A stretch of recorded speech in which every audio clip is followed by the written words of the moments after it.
요한복음 앞부분 그 서론에서 요한은 이 땅 위에 오신 하나님이 바로 예수 그리스도이시다, 이것을 심있게 증언하였죠. 그분은 태초부터 하나님과 함께 계신 하나님의 말씀이시고 또 생명이시고 우리 사람들의 빛이시다. 그분이 창조주와 피조물 사이의 그 무한한 간극을 넘어서 우리에게로 오신 하나님 예수 그리스도시다, 그렇게 증언하였습니다. 그리고 계속해서 말하기를 그 빛이 이 어둠 속에 들어왔지만, 이 세상 속에 들어왔지만 이 세상이 그를 거부하였다. 자신들의 어둠이 드러나는 것, 자신들의 죄악되는 것이 드러나는 것 싫어해서 이 땅에 오신 하나님 예수 그리스도를 거부하고 영접하지 않았다. 하지만 그를 영접하는 자들은 그 안에 계시는 영원한 생명을 얻을 것이다. 하나님의 자녀가 되는 권세를 하나님께서 주실 것이다. 앞부분에 그렇게 얘기했습니다. 이게 사실 요한복음의 내용의 전부입니다. 주님께서 이 땅에 오셨다는 것, 그리고 그분의 하나님 되심, 그분의 신성을 계속해서 증언하면서 세상이, 사람들이 그를 어떻게 거부하였는지 그 얘기를 요한복음은 계속 풀어갑니다. 그 가운데에서도 하나님께서 택하신 영접하는 자들이 어떤 모습으로 어떻게 있는지, 그게 요한복음의 내용의 전부입니다. 그래서 계속해서 주님께서 이적을 통해서, 말씀을 통해서 스스로의 신성을 보이시고 거기에 반대하는, 거부하는 이들과의 그 충돌이 요한복음 이야기를 통해서 계속되어 가고 있습니다. 그래서 요한복음의 그 굵은 뼈대 중에 하나가 총 7번 나타나는 예수님의 자기 선언이시죠. 나는 무엇이다 라고, I am, 에고 에이미라고 하는 그 문장 형식으로 예수님을 받아들이지 않는 세상을 향해서 나의 참된 존재의 본질이 무엇이다라는 것을 비유를 들어서 7번 그렇게 설명하십니다. 이 앞장의 6장 48절에는 내가 곧 생명의 떡이니라, I am the bread of life라고 처음 그렇게 말씀하셨고, 두 번째가 오늘 본문에 등장하는 나는 세상의 빛이니, I am the light of the world. 이게 두 번째 예수님의 자기 선언입니다. 이 뒤에 이제 읽어가시다 보면 계속 10장에서는 나는 양의 문이다, 선한 목자다, 그런 말씀이 나오고, 또 11장에서는 나는 부활이요 생명이다, 또 14장에서는 나는 길이요 진리요 생명이다, 그리고 15장에서는 나는 참 포도나무다. 모두 7번 이렇게 선포하시는 주님의 말씀을 들을 수 있게 될 겁니다. 그래서 오늘 본문에서는 나는 세상의 빛이다 라고 선언하시는데, 오늘 이 말씀의 배경은 이 앞에 7장 37절에 등장하는 그 명절 끝날, 곧 큰 날이라고 이렇게 표현된 그날과 이렇게 연결되는 것 같아요. 그러니까 그 중간에 사이에 들어있는 말씀은 이렇게 삽입된 말씀이고, 7장에서 등장하는 명절 끝날의 콘텍스트 속에서 이 말씀을 계속하시는 것 같습니다. 이때가 유대인들의 3대 절기인 장막절 마지막 날인데, 유대인들 이 당시 때 장막절에는 제사장들이 실로암 연못까지 쭈루룩 행렬 지어서 같이 간 다음에 거기서 물을 길어와서 제단에 붓는 의식을 치렀다고 그래요. 그동안 사람들은 옆에 둘러서서 찬송을 하는데, 이사야 12장 3절 말씀, 그러므로 너희가 기쁨으로 구원의 우물에서 물을 기르리로다 하는 그런 찬송을 불렀다고 하죠. 그때 예수님께서는 그 의식이 치러지는 광경을 보시면서 성전에 서셔서 누구든지 목마르거든 내게로 와서 마시라, 이 말씀을 외치신 것입니다. 나를 믿는 자는 성경의 이름과 같이 그 배에서 생수의 강이 흘러나오리라. 이들의 이 종교 의식을 보시면서 이 종교 의식이 가리키는 바, 참으로 의미하는 바를 내가 온전히 성취할 수 있다. 그 마시고 목마른 그 물이 아니라 내가 너희들에게 줄 수 있는 물은 영원한 생명수의 생수의 강이다 라고 이렇게 예수님께서 스스로 이 종교의식의 의미를 성취시킬 수 있음을 말씀하셨습니다. 그와 비슷하게 오늘 말씀하시는 나는 세상의 빛이다 라고 하시는 말씀도 그 절기와 연관된 것으로 보입니다. 낮에는, 아침에는 그렇게 물 길어다 붓는 의식을 치르고, 장막절 절기 중에 밤이 되면은 성전 안에, 성전에 여러 뜰이 있잖아요. 처음에는 이방인의 뜰이 있고, 그 다음에 여인들의 뜰이 있고, 남자들의 뜰, 제사장들의 뜰이 있는데 이 제일 큰 여인들의 뜰에 4개의 커다란 램프에 불을 밝혔다고 합니다. 그리고 사람들은 거기 모여서 손에 횃불을 들고 춤을 추고 노래하면서 찬송을 하면서 그렇게 잔치를 페스티벌을 벌였다고 하는데, 어떤 역사가는 이때 이 밤에 불을 밝히는 잔치의 즐거움을 보지 못한 사람은 인생의 참 즐거움을 보지 못한 사람이다 라고 그렇게 표현한 사람도 있었다고 합니다. 그래서 그때 그 램프의 불빛과 사람들 손에 든 횃불 때문에 예루살렘이 환하게 빛날 정도였다고 하죠. 아마도 예수님께서는 그 모습을 보시고서 저 횃불들이 아니라 내가 세상의 참된 빛이다 라고 선언하셨던 것 같아요. 이스라엘 사람들에게 빛은 하나님에 대한 상징이었죠. 굉장히 익숙하게 그런 상징을 많이 사용했습니다. 시편 27편 1절 앞부분에도 여호와는 나의 빛이요 나의 구원이시니 내가 누구를 두려워하리요, 이렇게 노래하는 말씀이 나옵니다. 하나님이 빛으로 상징되는 것은, 빛이라는 것이 이 피조 세계의 모든 살아있는 것들의 생명 활동에 필수 불가결한 것이기 때문일 것입니다. 이 지구상에 태양빛이나 어떤 빛도 존재하지 않는다면 식물이건 동물이건 더 이상 살아 움직일 수가 없게 됩니다. 그 에너지를 얻지 못하게 됩니다. 과학자들은 우주가 처음 생겨나기 시작할 때 흔히 빅뱅이라고 부르는 그 대폭발 직후에 대폭발이 있고서 한 1초 후부터 온 우주의 광자, 그러니까 빛의 입자로 가득 채워지는 시간이 있었다고 해요. 온 우주가 말하자면 빛으로 가득했던 시간이 있었다는 겁니다. 마치 창세기 연상시키는 말씀이죠. 하나님께서 세상을 창조하실 때 가장 먼저 Let there be light, 빛이 있으라 선언하시고 빛이 생겼는데, 그 말씀과 일맥상통하는 이야기입니다. 그러니까 과학자들이 추정하기에도 이 우주에서 가장 먼저 생겨난 것은 빛이다라는 것입니다. 모든 존재하는 것들 중에 가장 먼저 있었던 것이고, 여기서부터 우주의 모든 존재하는 것들의 입자들이 만들어지기 시작했다는 거죠. 빛이 없으면 이 세상에 아무것도 만들어지지 않습니다.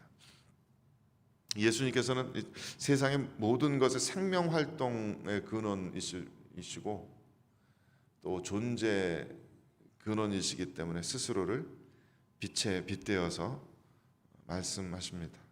내가 세상의 빛이다. 만물이 나로 말미암아 지은 바 되었고 지은 것이 하나도 내가 없이는 된 것이 없다. 그런 의미로 주님께서는 이렇게 선언하십니다. 또 사도 바울도 고린도전서 8장 6절 말씀에 이렇게 가르쳤습니다. 한 주 예수 그리스도께서 계시니 만물이 그로 말미암고 우리도 그로 말미암아 있느니라. 예수님만이 참으로 우리들의 생명의 근원이십니다. 예수님 없이는 우리들의 생명의 의미가 사라집니다.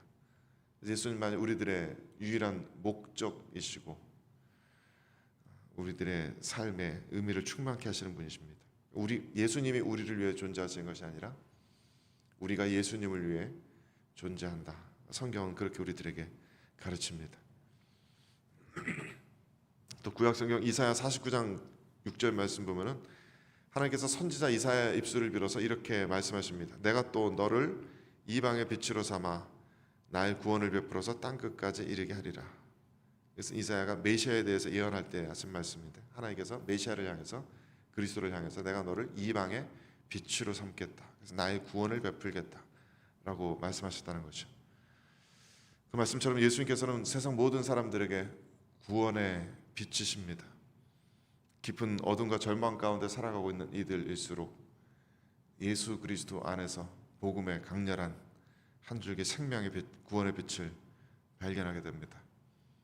예전에 제가 군대 생활할 때 야간 훈련하다 보면은 바깥에서 잠시 쉬면서 이렇게 그 길에 앉아서 담배 한 대씩 태울 시간을 줍니다. 그때 군인들은 철모를 벗어서 담뱃불을 가리면서 담배 피는 습관을 들이게 합니다. 아주 작은 담뱃불 하나도 칠흑 같은 어둠 속에서는 수 킬로미터 바깥에서도 너무나 선명하게 눈에 띄기 때문이죠. 그래서 적군들에게 들키지 않기 위해서 밤에 담배 피우는 것도 철모로 가려가면서 피게 합니다. 그처럼 깊은 어둠 속에 있을수록 빛은 더욱 선명하게 드러납니다. 인생의 깊은 절망 가운데 있는 이들에게 깊은 혼란 가운데 빠져 있고 또 무거운 죄짐에 신음하는 이들에게 예수 그리스도는 너무나 선명한 한 줄기 구원의 빛이십니다. 말라기 4장 2절 말씀 보면 메시아를 공의로운 해, 치료하는 광선으로 표현합니다. 내 이름을 경외하는 너희에게는 공의로운 해가 떠올라서 치료하는 광선을 비추리니 너희가 나가서 외양간에서 나온 송아지같이 뛰리라. 이 세상에 빛이신 예수님께서는 우리를 치료하는 광선이시기도 합니다. 우리들의 영혼 깊숙한 곳에 숨겨지는 어둠을 밝히심으로써 아무도 모르는 우리들의 깊은 상처들, 깊은 쓴뿌리들을 다 제거해내심으로써 우리를 치유하십니다. 예수 그리스도의 이름으로 기도할 때 우리들의 병든 육신들이 나음을 입을 뿐만 아니라 사망의 권세 붙들려도 우리들의 영혼이 참된 치유와 회복을 경험합니다. 그래서 예수님께서는 내가 세상의 빛이다 라고 선언하십니다. 나는 세상의 빛이니 나를 따르는 자는 어둠에 다니지 아니하고 생명의 빛을 얻으리라. 주님께서 친히 이렇게 증언하시는 거죠. 그 뒤에 계속해서 예수님께서는 예수님 스스로의 이러한 증언을 뒷받침할 수 있는 근거를 말씀하시는데 18절 말씀에 내가 나를 위하여 증언하는 자가 되고 나를 보내신 아버지도 나를 위하여 증언하시느니라 이렇게 말씀하십니다. 이 변론은 요한복음 앞장에서도 계속 반복되고 있는 변론입니다. 예수님께서 내가 내 스스로를 증거하는 그것도 옳을 뿐만 아니라 나를 보내신 아버지도 나를 증거하신다. 그래서 앞에서 나를 보내신 아버지가 나를 위해서 증언하신다는 것이 무슨 의미인지, 아버지가 성부 하나님께서 어떻게 예수 그리스도를 증언하시는지 세 가지를 들어서 말씀하셨어요. 성부 하나님께서 먼저 선지자들을 통해서 성경 말씀으로 예수님을 증언하셨고, 그 다음에 세례 요한을 보내서 증거하게 하셨고, 그 다음에 온갖 이적들로 예수의 말씀을 뒷받침하게 하셨다고 예수님께서 쭉 길게 설명을 하셨던 적이 있습니다. 성부 하나님의 이러한 뒷받침이 있기 때문에 예수님을 받아들이지 않는 세상 속에서 분명한 증거들이 나타나고 증인들이, 하나님께서 택하신 그 증인들이 서게 되는 것입니다. 지난주 금요 예배 때 기도의 모임 가지면서 청년들이 스스로 복음을 증거하는 시간을 가졌어요. 간증 시간을 가졌는데, 그리고 또 토부 찬양팀도 연습 전에 말씀 묵상하면서 우리 어떻게 전도해야 하는가에 대한 묵상들 이렇게 나누더라고요.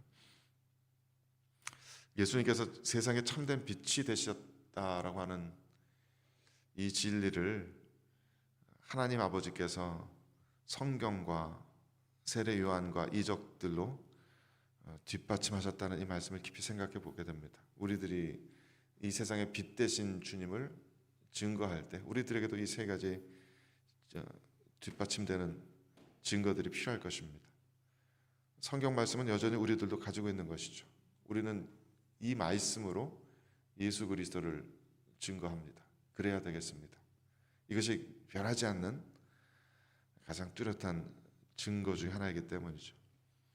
또 우리는 예수님을 증거하면서 예수님에 대해서 전하면서 주님께서 보여주실 이적들을 계속 기도 가운데 구해야 되겠습니다. 도움이 필요한 이들, 몸과 마음과 영혼의 치유가 필요한 이들 위해서 기도하면서 주님께서 그들에게 친히 하나님의 살아계심을 드러내 보여주시기를 기도해야 되겠습니다. 그리고 무엇보다도 우리들이 세례 요한이 했던 역할을 계속 맡아서 해야 되겠습니다. 예수 그리스도를 믿지 않고 영접하지 않는 이들에게 그분이 이 세상에 오신 참된 하나님이시다, 누군가는 입술을 열어서 직접 말해줘야 하겠습니다. 청년들이나 찬양팀이나 나누다 그 얘기를 하더라고요. 교회에 와라 라고 청하기는 쉬운데 예수님 믿어라 이 얘기는 하기 좀 힘들더라고. 우리가 전하는 것은 제도적 교회, 이 킹스나 한교회가 아니고요, 우리가 전해야 할 진리는 예수님이십니다. 이 세상에 빛으로 오신 분, 우리가 이 세상의 세례 요한의 역할을 맡아서 이어받아서 그렇게 빛 대신 예수 그리스도를 전할 때, 또 말씀을 들고 전할 때 성부 하나님께서 놀라운 이적으로 뒷받침해 주시게 되길 바랍니다. 그렇게 빛 대신 주님을 전할 수 있는 저희들 모두가 될 수 있길 주님의 이름으로 축원드립니다. 함께 기도하겠습니다.